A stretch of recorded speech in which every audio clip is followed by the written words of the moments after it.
Baby girl, you can talk, baby girl. They are intimate moments of love. Oh, I thought you were taking a picture. Hello, I'm just touched you. A father and daughter. A father and his firstborn. And for Troy Galloway, these moments seem only natural. The California native grew up in a doting home.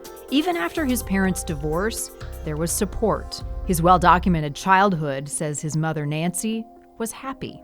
He was a really good kid. He got good grades. He had lots of friends. People always loved Troy. His high school graduation decision to join the Marines supported as well.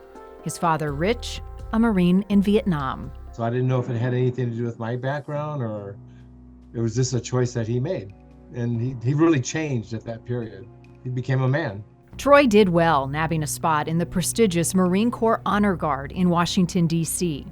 But in his mid-20s, the private first class began to struggle. Out of nowhere, he just started doing some crazy stuff, buying a car and not making the payments on it, going AWOL a lot. He developed a schizoaffective disorder, and the military didn't know anything about it.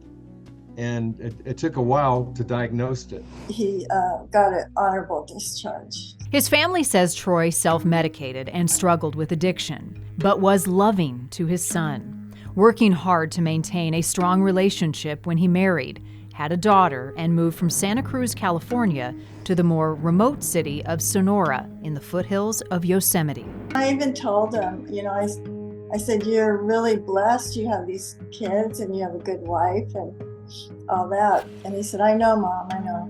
Still, Troy left home suddenly, January 13th, 2016. You should know, because his wife walked in the basement and caught him shooting up. And he ran out in January with the snow on the ground and a t-shirt, tennis shoes, and Levi's. Nancy was called 2 days later.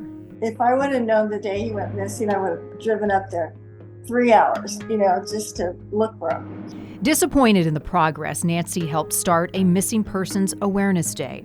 She interviewed neighbors and discovered there was a commotion at the lake the night Troy disappeared. There was an incident near the lake, that there was a man-made lake by their house, and they sent out a deputy to check it out. That was a mistake because they should have connected that. The family wonders, could it have been Troy at the lake that night? 5 years later, a new investigative team draining and searching Crystal Falls Lake, but did not find Troy. Happy birthday to you. Troy's mom isn't sure what happened. Her son's daughter is named Hope, and all these years later, that's what she's holding on to. Sometimes I have that hope, Well, yeah, he could be walking around somewhere, and I get really joyful, like, oh, maybe he'll come home.